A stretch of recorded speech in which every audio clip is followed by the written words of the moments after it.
Hey, everybody, and welcome to our identity theft webinar. My name is Matt Smith. I'm part of the marketing department here at Piedmont Advantage Credit Union. And with me tonight, I have, as always, our See You at Work executives, Giovanna Simones and Larry Ballard. And we have been having a good time already here on Zoom. And actually, Giovanna and I are in the same room, so um, that is why if you hear a little bit of echo, but I don't think it's all good. Awesome. Larry gives me a thumbs up, so I think we're good. We are excited to have them tonight and talk a little bit about how we can protect ourselves. I know I was just telling them, I was like, the only experience that I have had with identity theft is with my debit card, my old debit card that I had. That was one of the first things, like, and they were telling me that it was because I purchased something online. And I know that there's a bunch of different ways that people can try to scam and try to lure you into traps and things like that. So that's what we're going to be talking about tonight, is some of the signs that you can look for, some ways that you can protect yourself. And I'll turn it over to Giovanna and Larry and let them introduce themselves. I know some of you may know them already by past webinars, but guys, I want you to introduce yourselves again and let people get to know the goodness of Giovanna and Larry.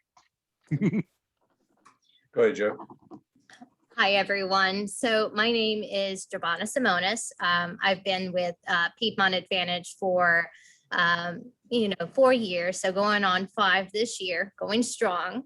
I've had the opportunity to serve in various capacities, as a lender, as business development, and also now I've gotten the opportunity to share a lot of what I've experienced, either firsthand or from what I've seen members go through, as well as all of the resources that we have available here at Piedmont Advantage Credit Union. And now we have the amazing opportunity to share that with you all. Identity theft is one of those things that, nobody wants to, they kind of shudder every time you hear it. You're like, no, it won't happen to me. But we have certain things that we have to keep in mind of, or keep track of, to ensure that we protect our information, we protect ourselves. And so we'll walk through some of those, what are some of the methods that these people utilize to obtain your information, and what can you do to protect yourself. But, I'm super excited about today's event, and I'm gonna let Larry speak. Go ahead, Larry. Oh, and I serve Central Region, so. Thanks, Giovanna. I'm actually over the Southern region, which would be the Charlotte Metro and Lake Norman area, Mooresville, and such.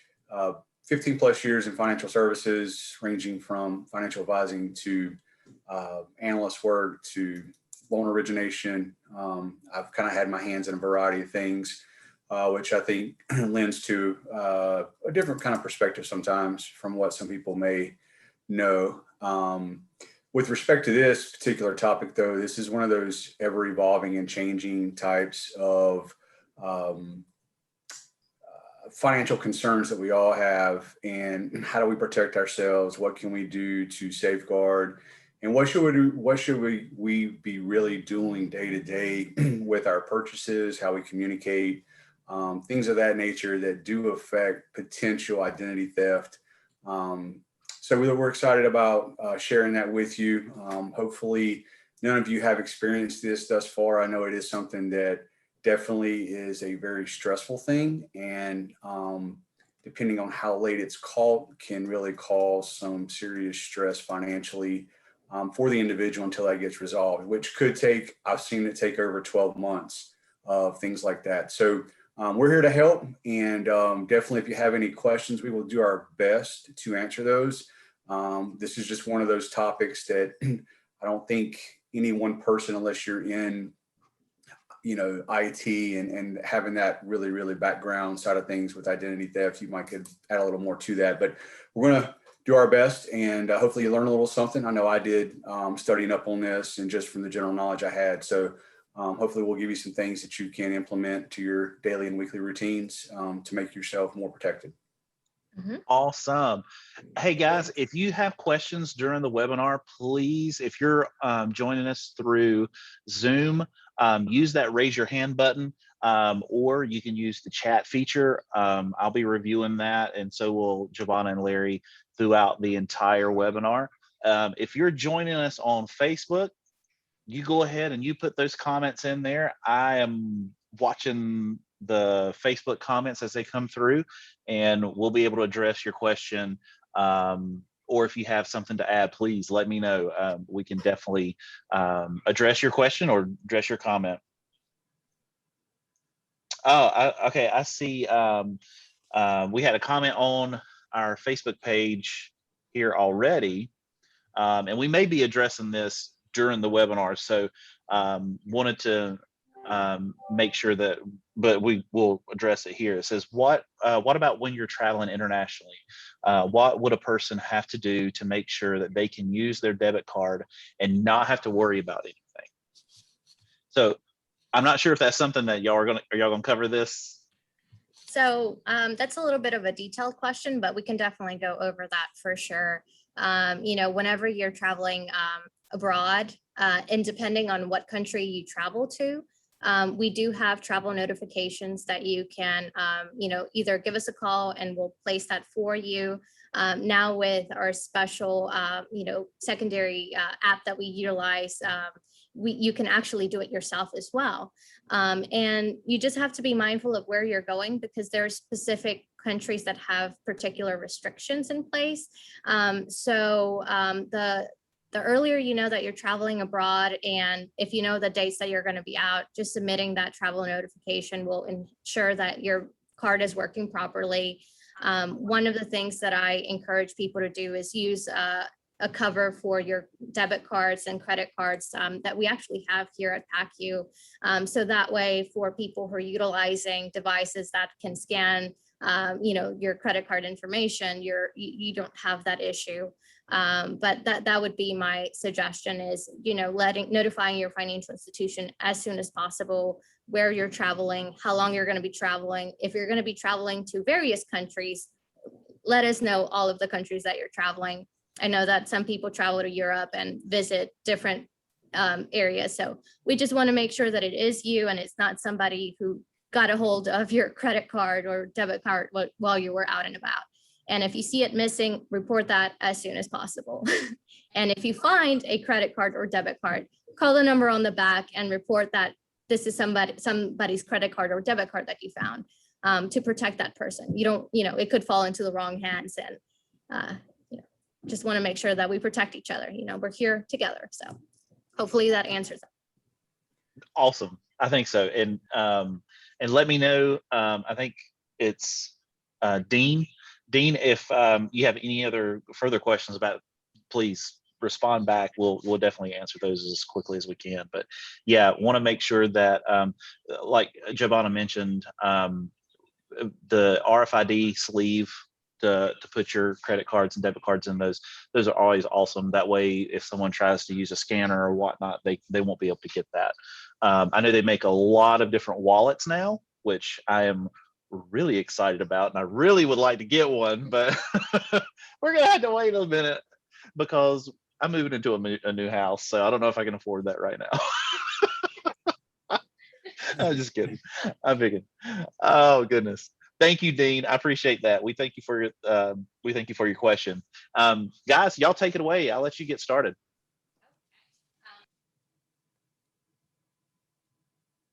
Yes, that would help, wouldn't it? If I gave you the ability to share,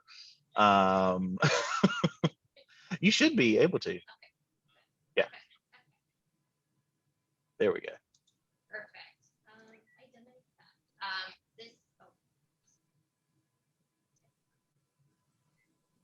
Okay.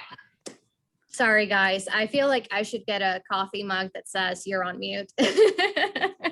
But anyway, identity theft, like we have talked about, it's something that most people kind of don't want to think about it, don't think that it's going to happen to them.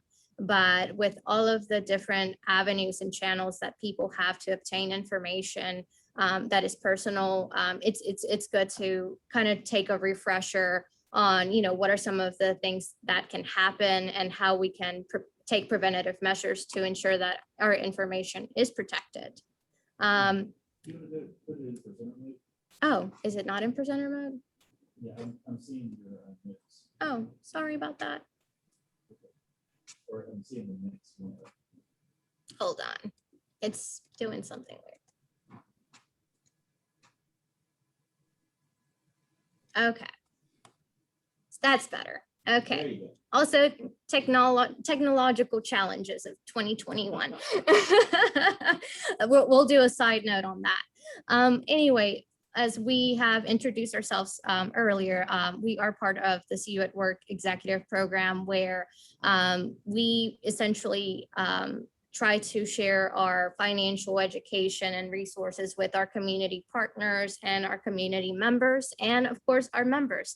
So, bringing awareness that, yes, if you live in any of the counties that we serve, you're eligible to join our credit union. A lot of people think that you have to work at a specific company or place, but there's opportunity to join our credit union at any given time.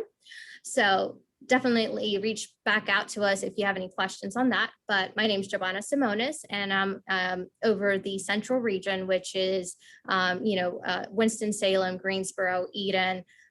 We have other locations, and I'll let Larry officially introduce himself too. Larry. Oh, I'm sorry. Yeah, I am over the southern region, which is the Charlotte metro area, Mecklenburg County, Iredell County, up through Lake Norman to Mooresville. That's primarily where I am over with, working with our community partners and members alike. So just briefly, I said previously, just, different types of experience in the financial industry over the last 15 years. So look forward to sharing a little bit of that with you today, and then some additional information that we've researched and also that we are excited about presenting. Mm-hmm. All righty. So kind of touched on this, but did you know that if you live, work in any of these counties, you're eligible for membership? So Bladen, Brunswick, Columbus, Cumberland, Dublin, Forsyth, Guilford, Iredell, Mecklenburg, New Hanover, Pender, and Rockingham, and now Davie. So if you live, work, or go to school in any of these counties, join our credit union. We're pretty awesome. Anyway, so in this workshop, we'll kind of go over some of the ways to identify what are some of the signs of identity theft and fraud. Examine the different types that exist, because they're very different in structure. So it could be a lesser degree of stealing your information to, like, it could impact you significantly, where people are applying for loans, and it could affect you financially and your ability to get a job. So, that's why this is very, very important, and we take it very seriously. We have a wonderful fraud department that is always here for us. So if you ever find yourself in a situation, we have an amazing team and great leaders in that area that will help guide our teams as well as you as to, what can you do if you find yourself in those situations. Also identify strategies to protect yourself and some of the laws and regulations that protect consumers from identity theft and fraud. So it's always good to have a very, holistic understanding of what's in place in there to protect you. So yeah, if you have any questions, just let me know. And a shout out to Miss Sandy Richardson. I see you on Zoom. So Sandy is a part of our fraud department here. Sandy is our BSA guru. And so she's here online too. So I'm sure if there's some questions that come across, she can definitely answer those. And definitely, if you have questions on Facebook, please send those across and we can talk about it. And we can invite Sandy to talk on here as well, if she has things that she would like to add to what we have. I think that'd be perfect if she's cool with that. I know I kind of put her on the spot, Sandy. So. But yeah, so y'all go ahead, continue on. Oh, Okay, there you go. Sorry. All right. So, what is classified as your identity? So there's different components to your identity, which include anywhere from biographical data, medical data, financial data, biometric data. So these are all different types of information that is unique to like who you are as a person, whether that's in the financial sector, your medical history, all of this information, it can be traced back to you. And so there's a lot of reasons why people want to, get this information from you.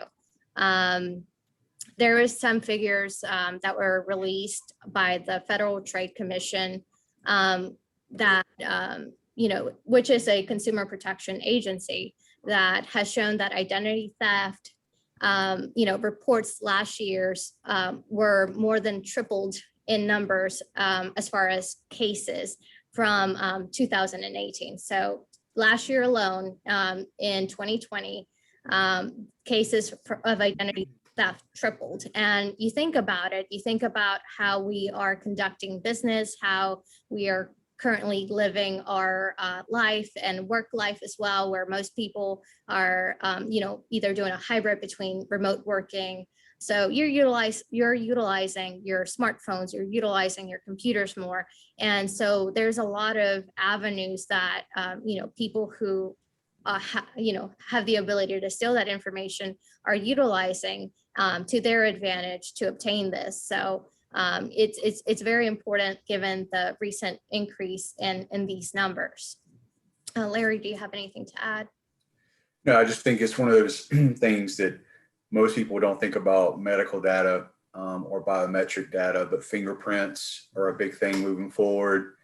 Your eyes optically are another thing that is going to be used to manipulate security for your phone, other things like that. And also keep in mind that some of the things that you use this information for relates also to security questions that you use for website access or whatever that may be. So just keep in mind that, if it's something common to you, you may want to think of a different type of answer or a more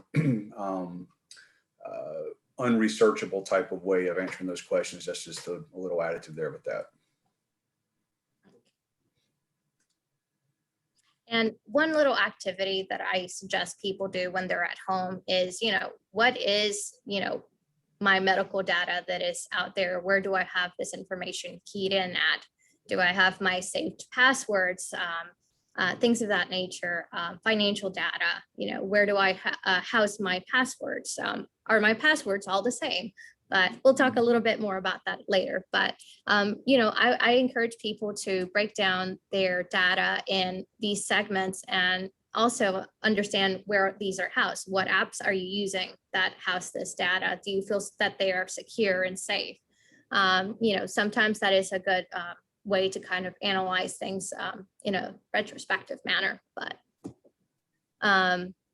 anyway, what are identity theft and identity fraud? I feel like I've talked a lot. So Larry, do you want to cover this? Yeah, sure. Thanks, Giovanna. So identity theft and identity fraud are just terms used to refer to all types of crime in which someone wrongfully obtains and uses another person's personal data in some way. Identity fraud occurs when someone's personal information is used to access money, while identity theft is when personal information is accessed even if it isn't used for financial gain.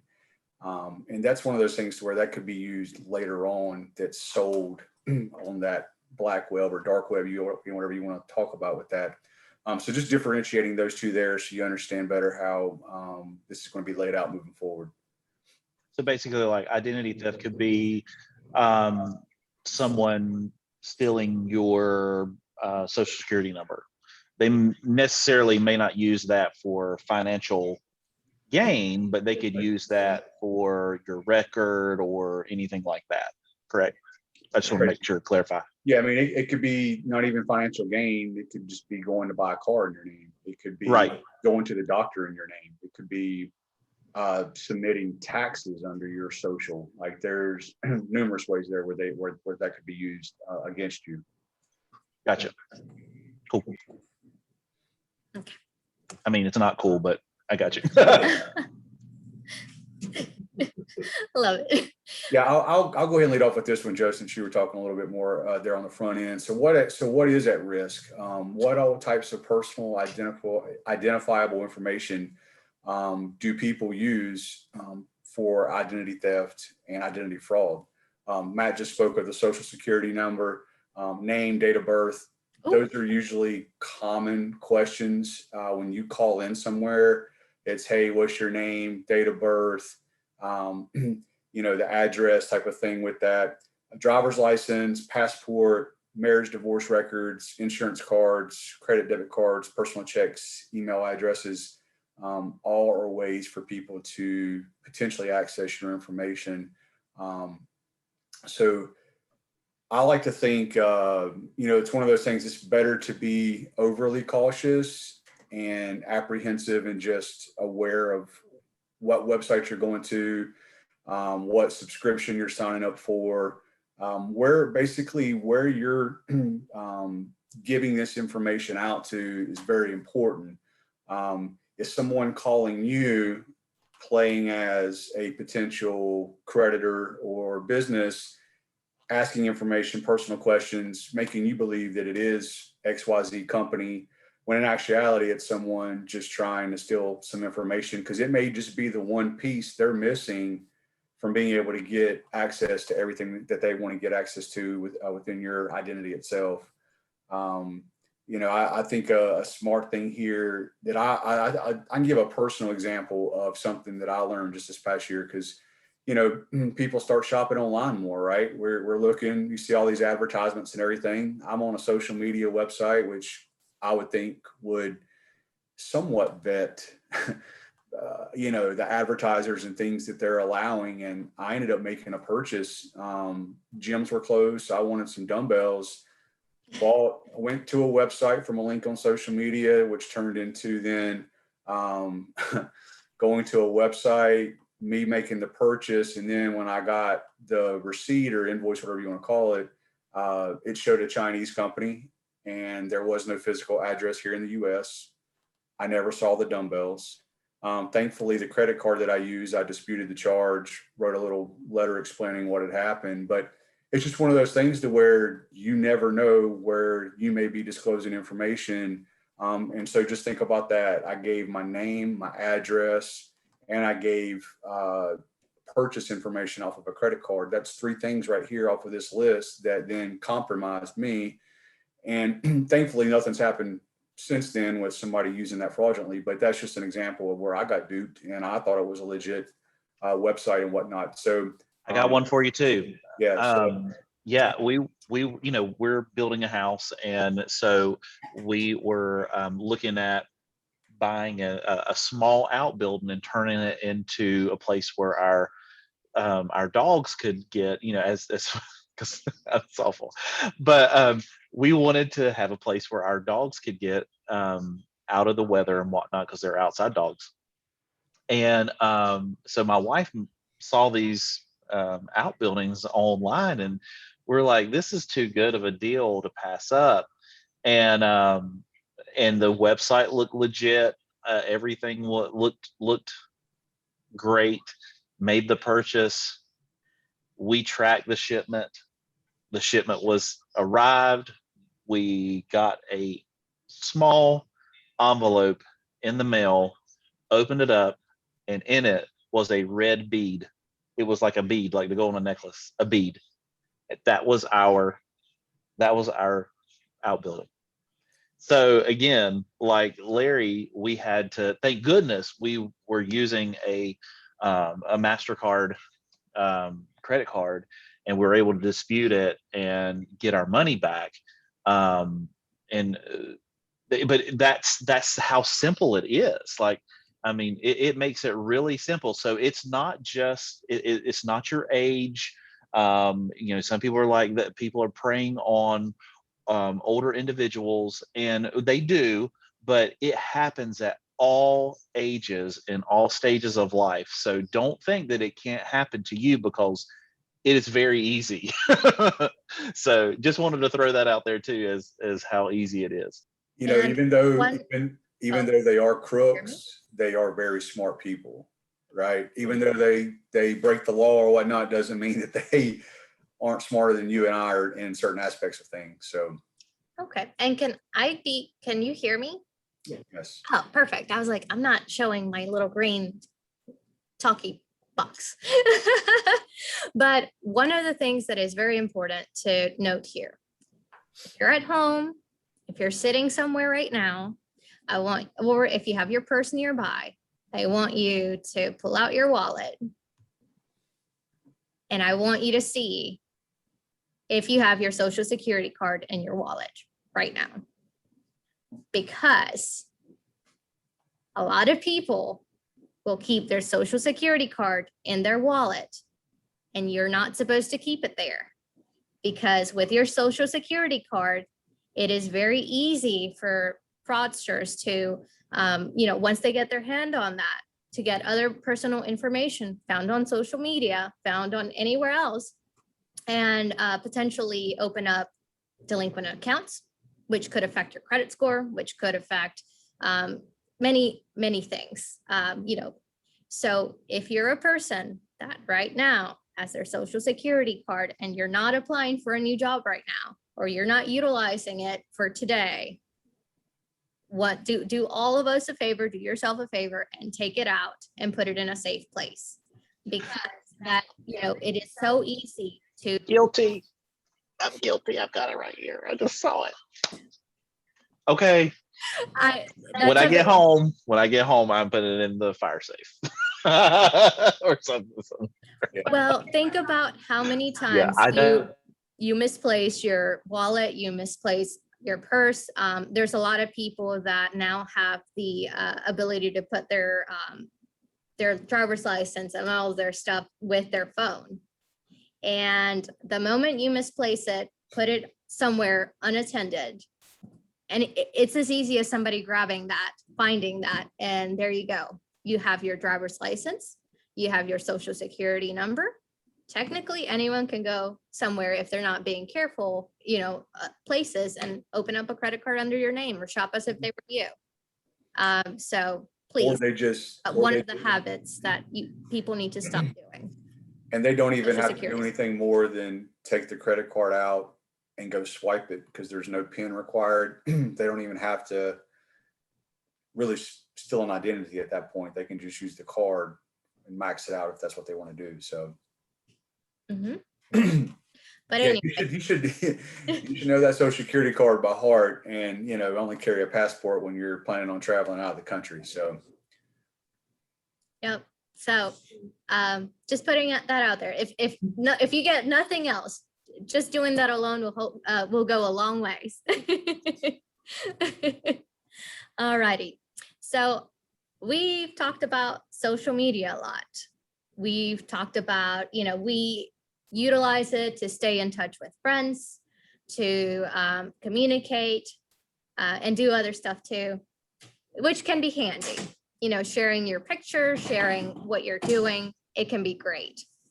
But how many here have done a quiz online where you go and have all of the information keyed in, such as what was your car that you were driving? What was your first car? What's the color of your first car? What did who was your first teacher? Your favorite teacher? What's your favorite food? And all of these questions can be potential security answers for different places, such as your financial account. So whenever you log in for your online banking, anything that requires a security question that is personal. If you're sharing that on social media, think about all of the people that have access to it. And it also, if you're a person who accepts friend requests or accepts just anyone that you don't know, that could be somebody that is a social engineer that is specifically, their only job is to find out as much information about you so that they can sell it. So please, no more quizzes. No, I know they're fun. You can do it and share it with your friends. Maybe. I don't even know. Do you trust your friends? No, just kidding. but you can do them. They're fun, but they also give a lot of opportunity for people to obtain answers to security questions that you may have in places. And keep this in mind also. So what do people do whenever they travel? It says Larry has left Charlotte Airport for Miami Airport, right? Shows I've left my house. So what happens with that? So there's mail in my mailbox. It could be credit card applications. It could be who knows what with personal information. So that's something to just think about with that as well. And this is the last thing, because there's a nice little show on Netflix now. It's called Spycraft, I think is what it's called. And it goes through and talks about how, like with biometric stuff, think about this. So every picture you've ever posted on a social media website, Facebook, Instagram, whatever, your biometric data can actually be taken from a digital picture that you posted online. So now, granted, that technology is not available to any and everyone, but there are ways for people to use those pictures of everything. So just be careful what you're posting. That's just the main thing with that. And like Jabana was saying, be smart with those security questions and answers. Don't, what hospital was I born in? Well, that doesn't take a lot of research to find something like that out of where I was born, what city that was in. I mean, try to make it a little more difficult than that. So. Right. And one other point that I wanted to touch, which Larry, you spoke about your experience with trying to purchase those dumbbells. And that is, social media just makes it so convenient for you to buy things on their sites. Like you are talking about, I don't know, some cool shoes that you just saw. And next, you say, oh, hi, there they are. Creepy, first of all, but let's not talk about that. But, you think about it. Is this a secure portal? Is this the real company's website? I always say, and this is true, if you really want to buy it, take an extra effort and close that window, open a new one, go to the official site of where you found that deal is happening. Because if it's happening through them, it's going to happen on their website as well. And find that product that way. Because, you think about it, you're linking your card, you're linking a lot of information. And sometimes people think, oh, well, let me save my debit card or credit card. Well, who has it? Was it Facebook? Was it the company that stated that they are, you're purchasing it through them? So, just I know it takes a little bit longer to just log a little bit off, open another window and search for the company that you're looking. Like if you want some Toms, let's open toms.com. Let's go ahead and find it. Because you just want to make sure that you're doing all that you can to ensure that where you're placing the information is secured and it's a secure portal. Z said, she said, oh, OMG, no Amazon shopping.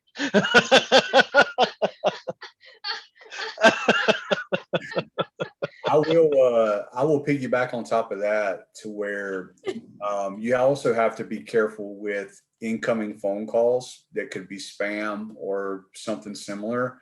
I was telling Jabana when we were kind of prepping for this and preparing everything is my uncle had passed and me and my mother rode down to see the family and everything. And when we got there, she was on the phone with a lady about the life insurance policy, and just the questions that were being asked. And again, this was back when I was doing financial advising. I'm like, I was like, did you call them or did they call you? She's like, oh, they called me. I'm like, hang the phone up and call the 800 number for XYZ company. And come to find out, because here's the thing, especially in those types of emotional situations, you're not thinking about somebody potentially trying to rob you or take you or take your money or anything like that. But it's one of those things with those life insurance contracts or whatnot. Thankfully, she called and they're like, we haven't called you. And it was just an example. It was just one of those things that hit home with me of people look for obituaries and things, and they will do whatever they have to do or can do to try and manipulate someone and take advantage of a situation. So That is true. Just think about that, to where if you do receive a phone call, you should know the company of whoever's calling. I'll call you back and we can have a conversation like that.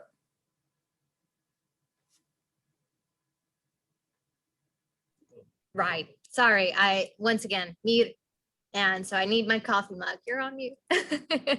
But a fact that we found out was that the age group with the most identity theft is people between 20 to 39, which blew my mind.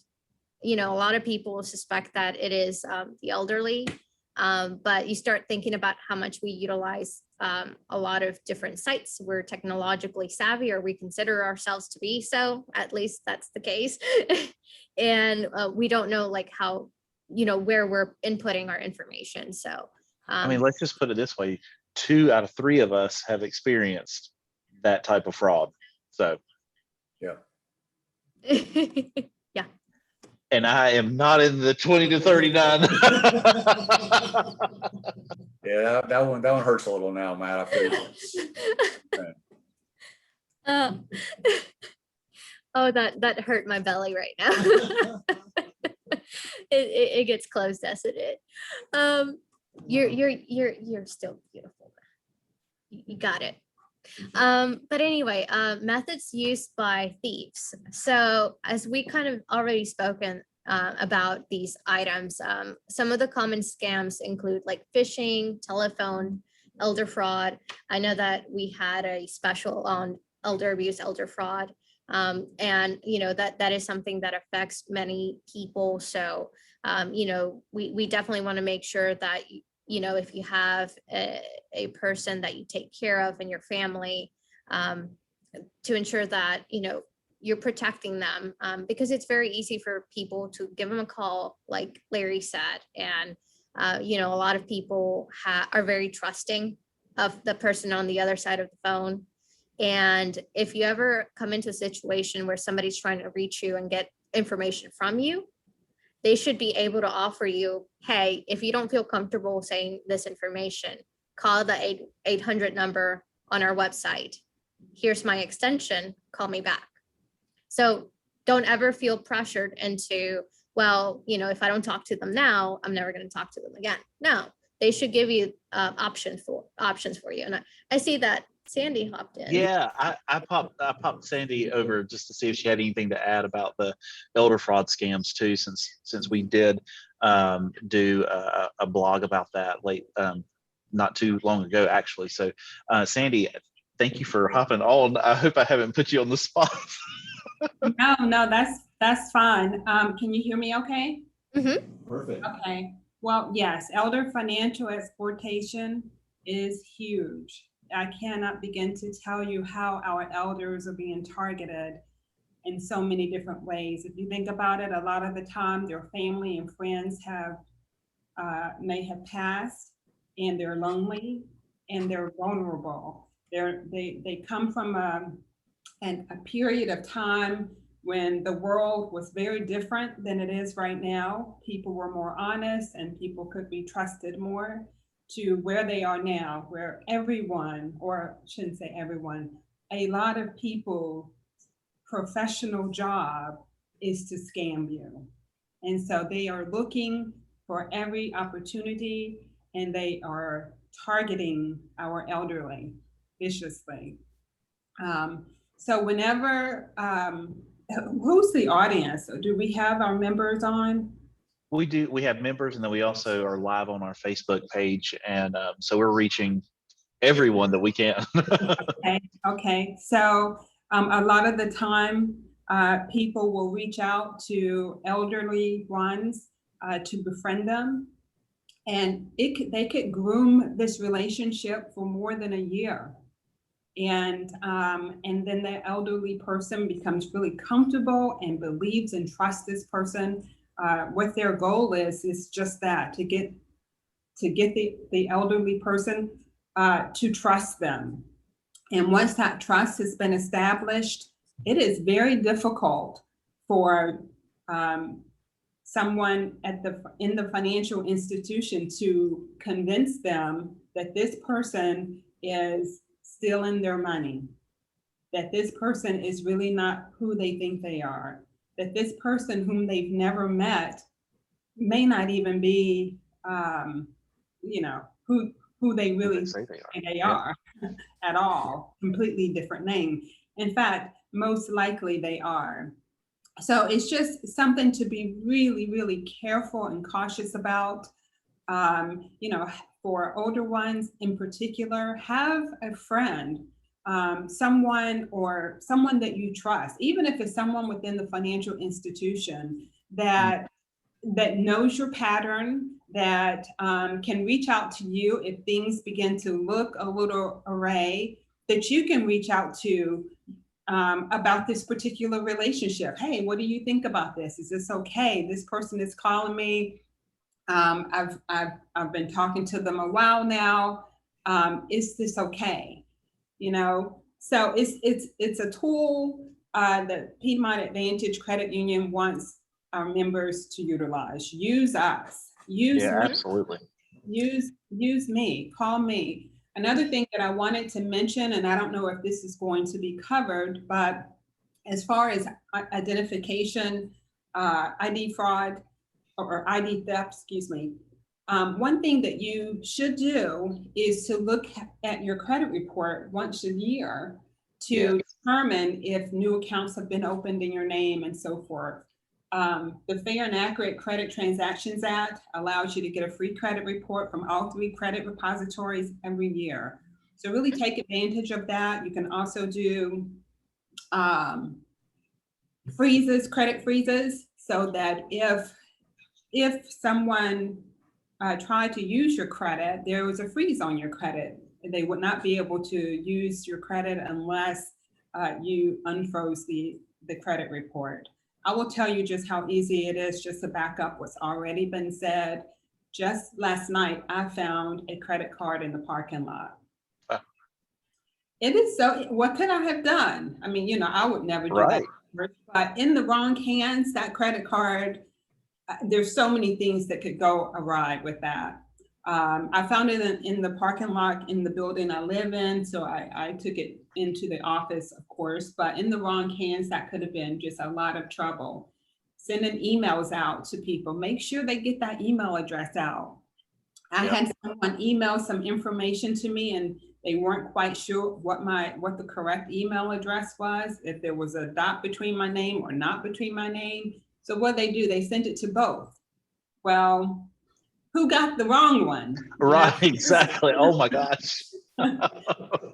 Be careful also about what you do and say and put out on the internet, as has been stated, because like I said, the professional fraudsters are looking for that. Something new, and this will be my last thing and I'll shut up. No, we're good. It's good. This is bread and butter. And like, you're the professional in this. If you have any questions, Sandy is top notch just today.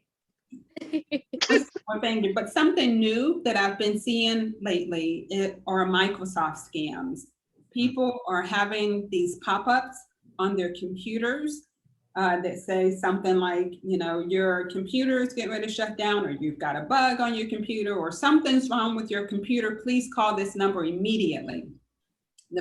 And they're calling, of course, because they're concerned. This is popping up on their computer where they're calling, and they're saying, you need to pay such and such and such amount in order for us to do this or that. just today, there was a situation where that happened, and a member was instructed to, go into her account online.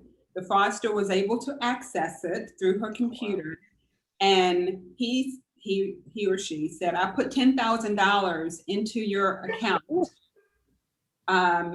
You will need to, return this money via gift cards or whatever." Well, the money, and he did put $10,000 in the account, but he transferred the money from her own money market account. And she's not looking at that, Yeah. So, fortunately, we were able to stop all of this. But it's happening, it's very real, it's a very everyday part of life. I hate to say it, but it is. You can never be too cautious. So really take these tips seriously, because it really isn't a matter of if you will be targeted or scammed, is when. So just, stay alert, stay vigilant, and really don't have the attitude that it could never happen to me. Yes. True. And I know that you stated about elder fraud, but another very common scam that involves emotion is what some people call the sweetheart scam, which is very similar, but instead of targeting elderly, it targets people who want to be involved in a relationship, and they're develop a relationship over time and start asking for, hey, can I borrow $10 for XYZ? And little by little, they start increasing the amount. And before you know it, they might ask for, hey, could you buy me that laptop? Hey, can you buy me tickets to do XYZ, or can I get a ticket to come to the United States? Or, I'm in danger, or I need help, my light bill is going to go off. And so these are people preying on people's emotions and people's hearts, and pulling on those strings, and they build that foundation of trust so that they can extort essentially money from individuals. And one of the things that I have seen before is that, sometimes people are so invested in this relationship, and sometimes they do become aware of that this is happening to them, but there's feelings of shame, that there's feelings of, I should have known better, and I don't want to, or I do have genuine feelings for this person, and I don't want to get this person in trouble.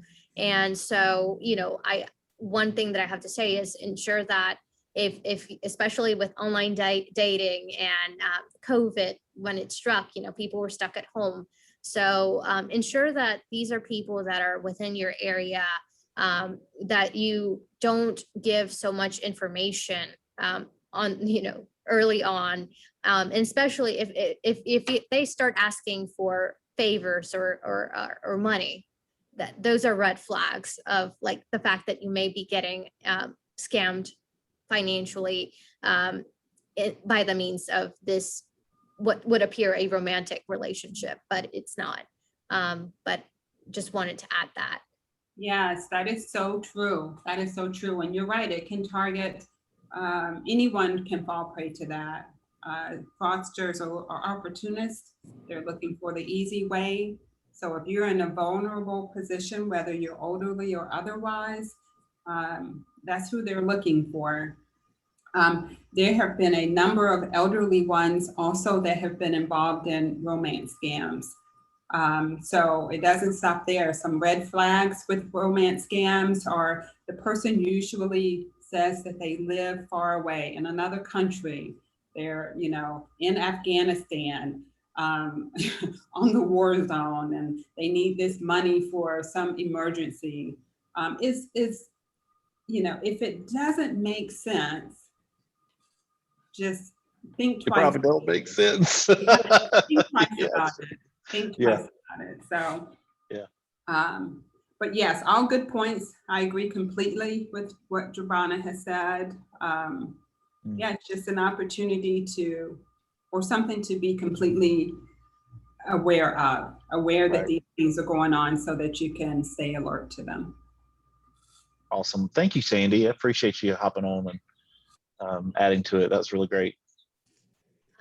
But anyway, some of the methods that people can obtain information can be from very robust technologically to very simple. So I think we have already talked about the theft of if you misplace your wallet, or if somebody gets a hold of your purse, or you step away you're out and about, you place your wallet on the counter, go away.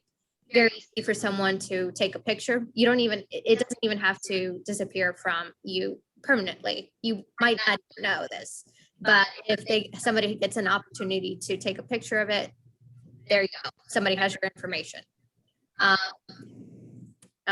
Dumpster diving.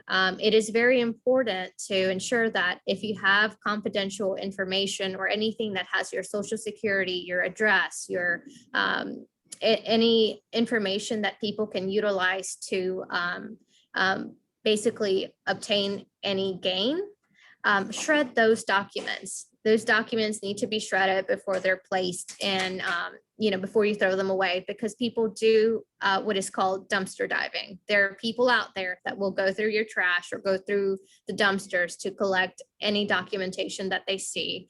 And if it's legible, if you are still able to see it, they can literally copy all of that and sell all of that information through various means. So we're actually going to have a shred day on September 16th. So for our members that, don't have a shredder at home or have a pile of old documents, we will be doing that. So that's one way to, one thing to keep in mind. So there is shoulder surfing and skimming.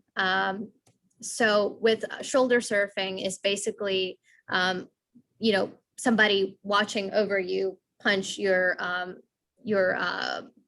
PIN to your debit or credit card or any particular information, especially through ATMs. So if you see anybody lingering around you while you're trying to pump gas or pay at the store, always cover with one hand when you're typing in your PIN.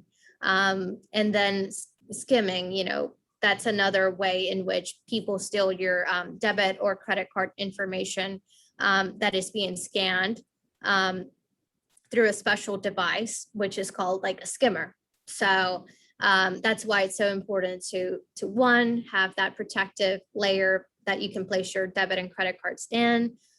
Also, it's important to, before you insert your card in any of the gas pumps, what I usually do is I grab the where the insert of the card or the terminal, and I wiggle it, because people are able to insert a device into that. And it's, even though it looks like it's part of the machine that's reading your card information, it's actually passing it through another device that is reading all of your information. So whenever you go around, if you're pumping gas, before you put your card, if you see something that's, coming out, wiggle it, make sure that it's a permanent fixture and not something that was added to this machine. And then we've also talked about phishing emails, which is, essentially people sending you emails saying, hey, by the way, we feel that your account has been compromised, go ahead and click on this link and put your log in with your information, or call this number as soon as possible. If it invokes fear, stop for a moment, think about it, and call the main corporate phone, Google the number or have it available so that you can call them directly and not this link. Because sometimes you will see typos and you'll see Apple and it has an extra P. That's not Apple. So, and the reason I say Apple is because there was a recent scam with that, or a phishing email. So just always take extra precaution. Don't click on links until you understand what they're requesting, where you're going, ensuring that it's a valid link.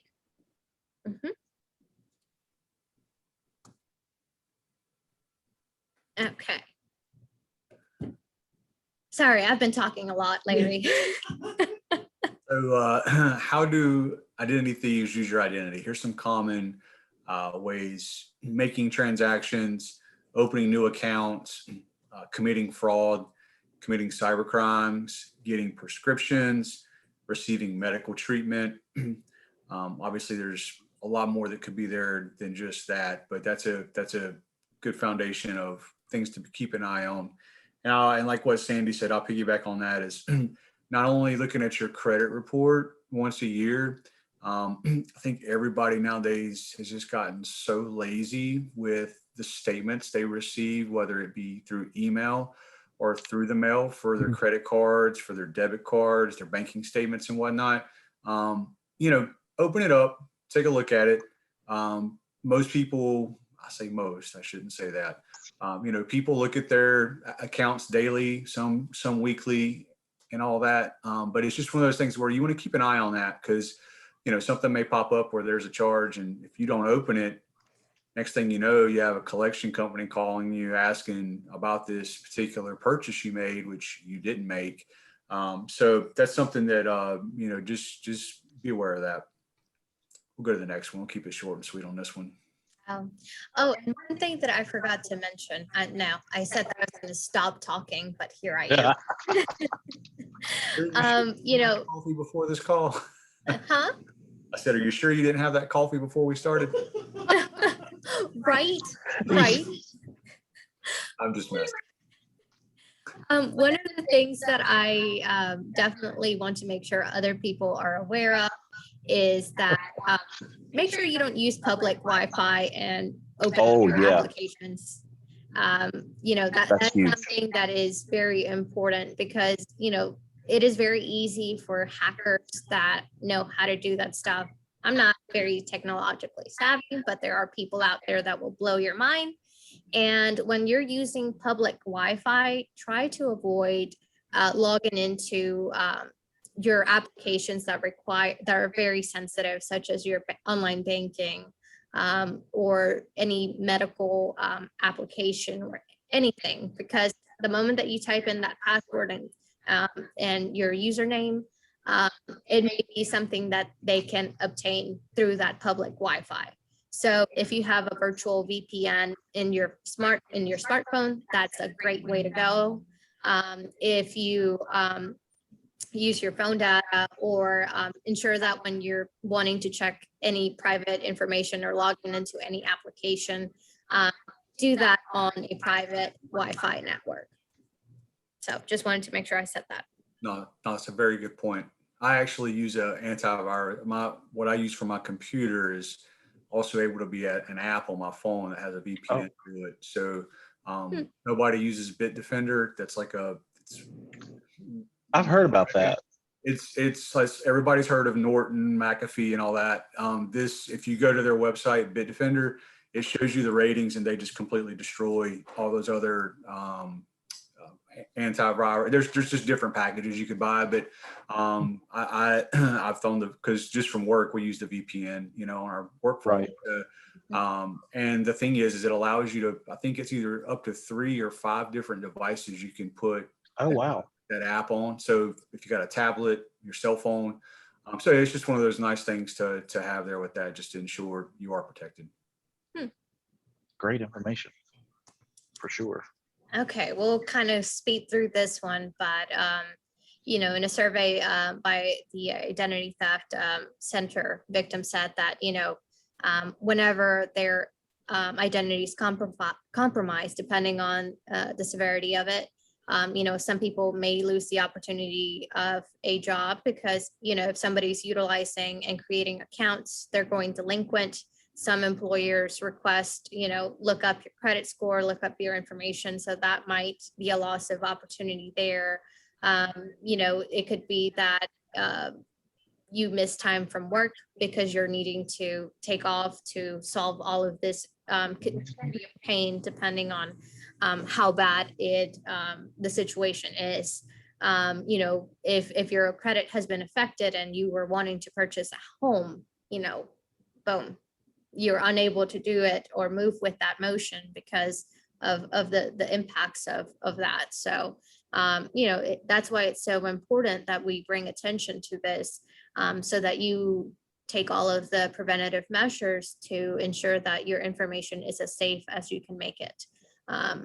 Now there's always external components, but things happen. You know, we kind of already talked about the scam, so I'm going to go through these, but you know, it could be somebody pretending to be Piedmont Advantage Credit Union, and for some reason, instead of PACU, there's a C or there's a letter missing. Any typos, look out for typos. If the email looks, you know, if it's too drastic, always call our 1-800 number. Or if you have a relationship with your personal, you know, representative. I know that I have a lot of members that are, I'm their go-to person. So I sometimes get texts from them. So just make sure that, you know, you have a method to contact and reach back out if you suspect that the email that you're getting is asking for private information or saying that your accounts have been compromised. You know, we will make sure that we any communication like that, we'll not only send it via email, but we'll make an effort to call, spread it through our website. There will be other avenues that you can check on to double check this. So yeah, I mean, being in marketing right here, we know what all the communications that are going out from the credit union.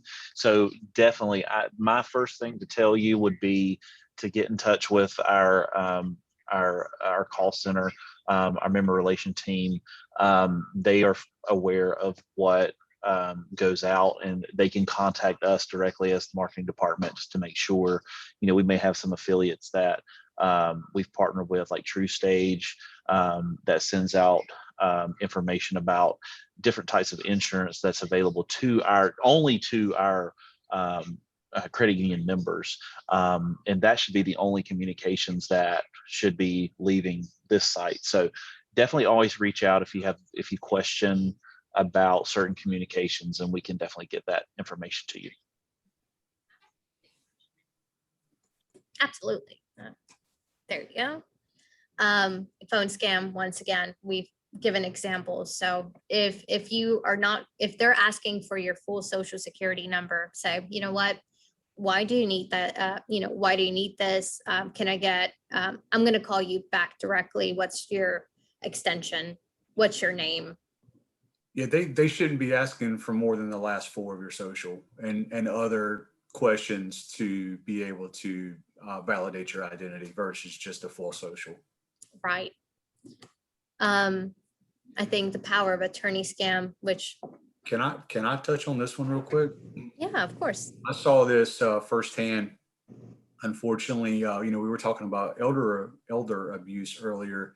When I was working with Vanguard, unfortunately, a client would call in, let's just say it's this 87-year-old, and they would have a family member on the line with them, which had power of attorney.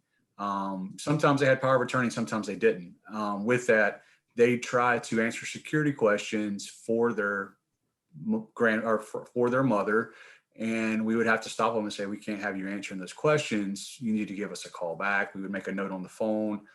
But with the power of attorney thing, that's my experience with the elder abuse is people trust family members because they're family, but we all have usually one of those family members in our family that unfortunately will do whatever they got to do to take advantage of people in situations for their own benefit. So just make sure that if you do pursue this route of giving someone power of attorney, which in certain instances, you know, as an elder gets older, they may be demented, they may not be able to make sound decisions on their own.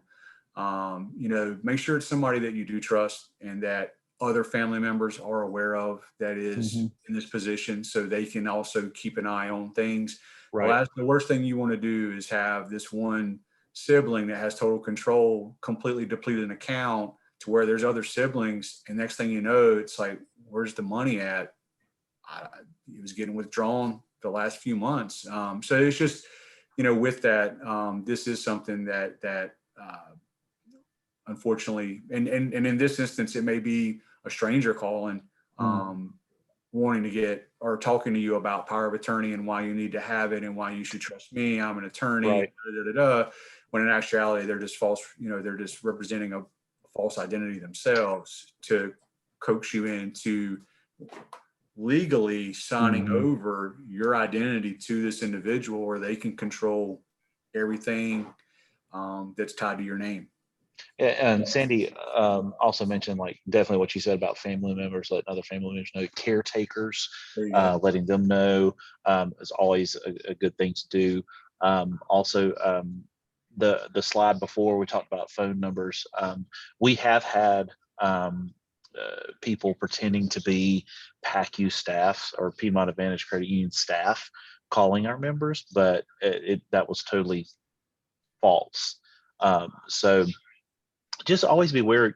I know we don't mind, and I know our member relationship team does not mind you asking questions about who we are. Like, if we happen to call you about your account or something like that, you have every right to hang up and call us again and call the 1-800 number. Definitely, please do that. She said caretakers can be the ones taking advantage of the elderly person, so you have to make sure that you watch like a hawk.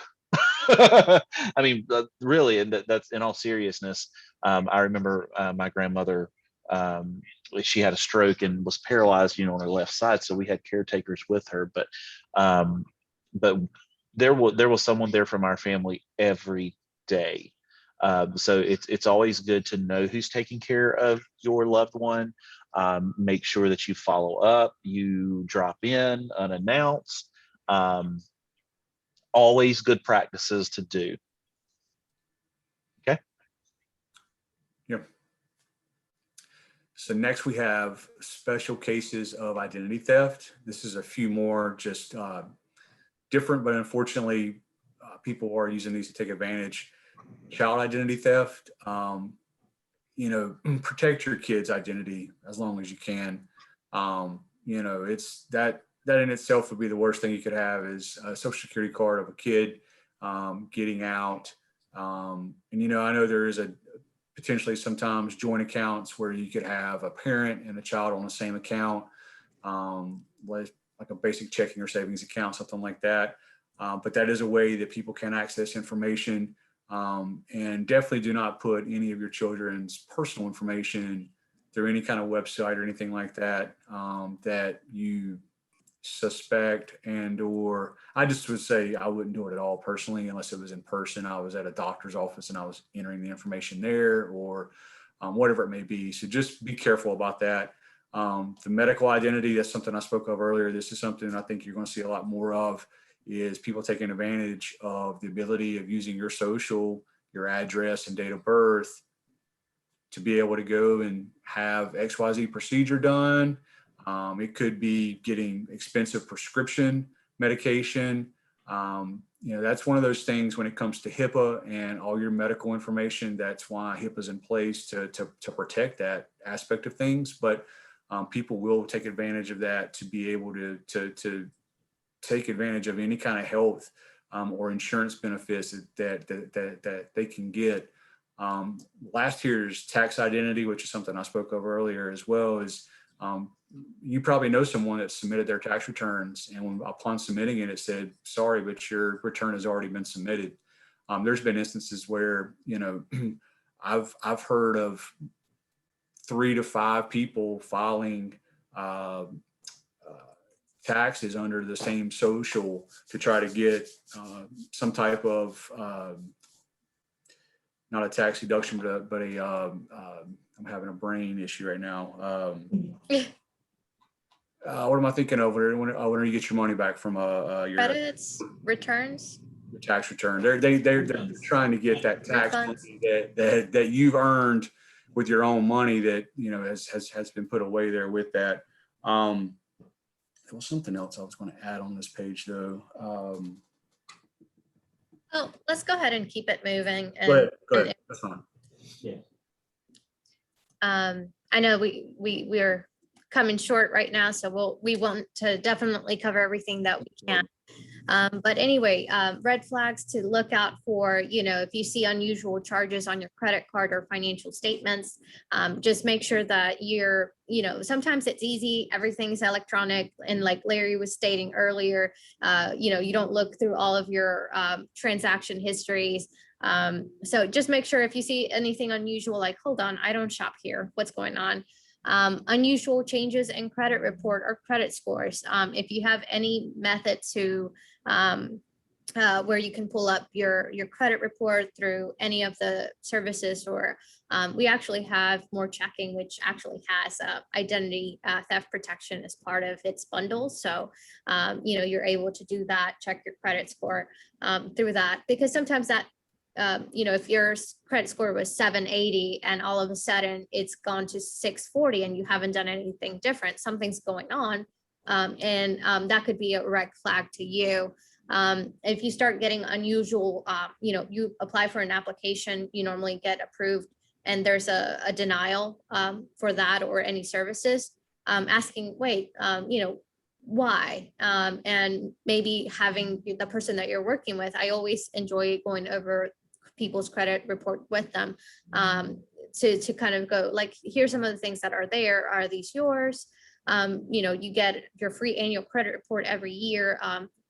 That is, your right to have.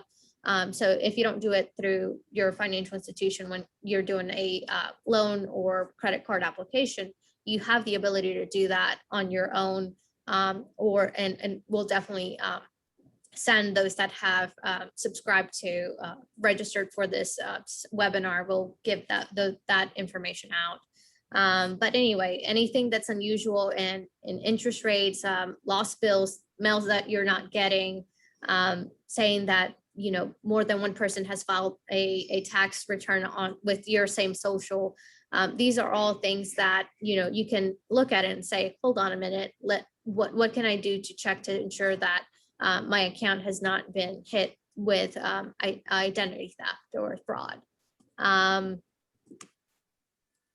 Protecting against, monitor your accounts, your credit reports, your scores. Don't use public Wi-Fi. Do not click unknown links or unexpected suspicious attachments. If it pops up in your computer, just close it out and search for that company or search for that specific upgrade. Cover your with your hand while you're typing for your ATM PIN. Use credit freezes. I think Sandy had mentioned that earlier. If you're not intending on applying for credit anytime soon, it's going to be 2 years from now, freeze your credit. It's very simple. And that can prevent a lot of headaches in the future, as well as setting up fraud alerts. You can actually do that through your online banking. If for some reason as well, your account balance is fall below $100 and that it's not supposed to do that, it can definitely help you. And also with our More Checking, which is basically a subscription-based checking account, you have the ability to not only get roadside assistance, coverage protection on your cell phone, but you have your identity theft protection, and as well as, monitoring your credit score. So that's something if you haven't heard of that, that's something that can be useful, and definitely costs less than what, one service of those alone could cost. So it's a really great product. Okay, so steps to take after identity theft if you have been a victim of it. First is collect your information and review all of your accounts, see what has been impacted, and report it to the Federal Trades Commission, fraud departments, and law enforcement. So, depending on the type of, occurrence, there could be a police report that's filed. Here at Piedmont Advantage, as you've seen with Sandy will be on it. And normally, like I'll just say this from example, when my debit card was compromised, I got a call like immediately after like someone tried to use it, like immediately, because they knew that I was not where I was, where this happened. So I know that we have that in place with our new MasterCard debit cards and credit cards. That is a service that comes with this. Our fraud detection and whatnot has only gotten better, and that's one of the reasons why we switched and went with MasterCard, is because of this. The contactless digital wallets and things like that, yes, that's all great, but the fraud and protection part of it is so much better. So that is why, you know, we made the switch this past year, so we could guard our members' information and accounts. So I want to throw that in there.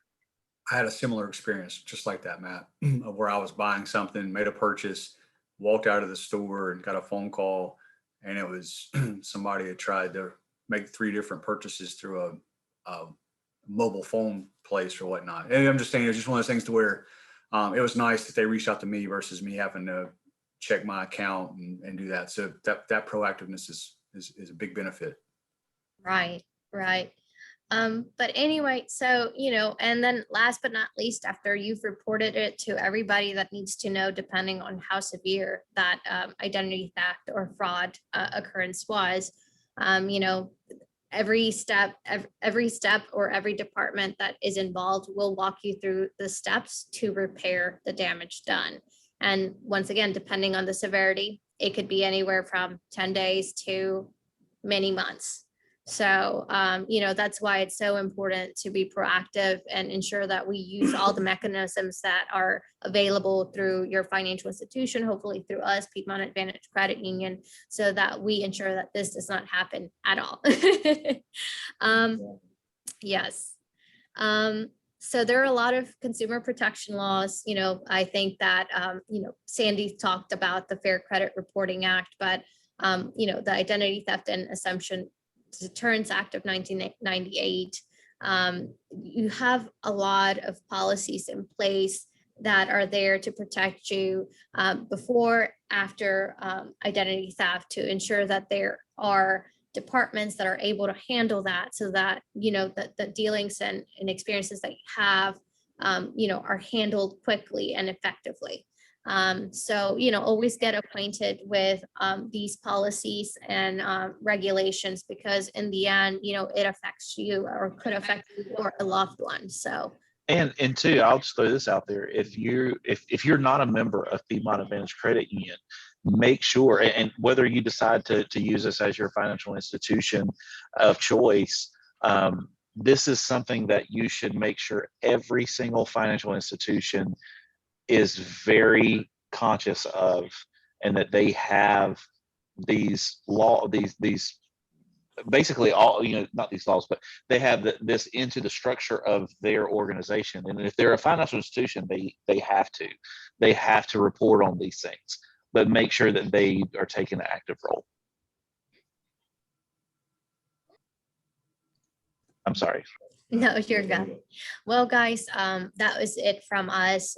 Those who have registered will receive a resource list from us that kind of goes over all of the important information and contact information for the Federal Trade Commission, U.S. Postal Inspection Service. I know that we didn't really talk about mail, but some people divert your mail to another address. So ensuring that, you know, the Postal Service has the correct address for you, all of the credit reporting agencies and nonprofit resources, because you should not have to pay to restore these items. If you are inquired, or if somebody reaches out to you saying that they can help after identity theft and is trying to charge you, walk away. There's a lot, like I said, there's a lot of policies and regulations in place so that you are protected in the event of, and you should not have to pay money to, you know, be able to repair the damages.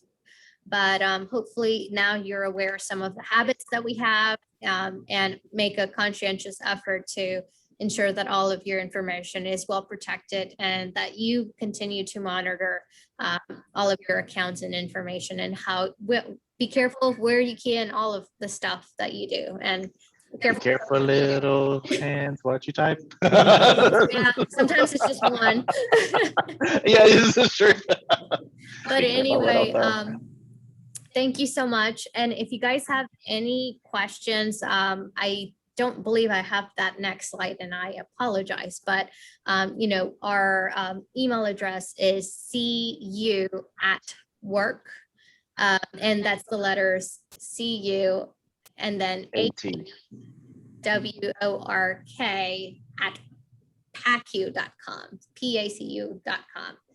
You can send us an email if you have any further questions. If we need to forward those over to Sandy, I'll be like, Sandy, hey. But if you need a copy of that federal resource list, we can definitely give that out. But anyway, it has been a pleasure. Thank you so much for joining us.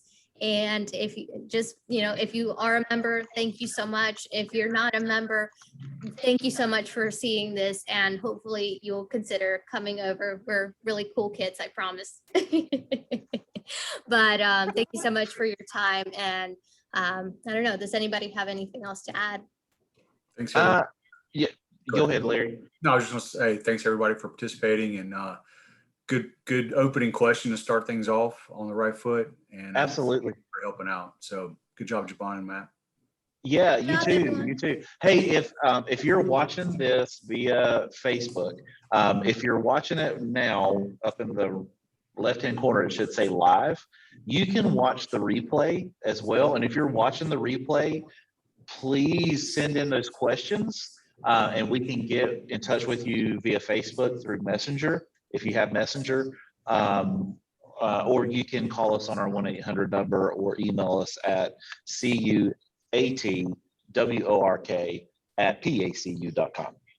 Awesome. Thanks, guys. This was great information. I know we went over a little long, but it is great, great information. I've learned some things that I need to do different, and I hope you all have too. All right. Y'all have a great night. Good night.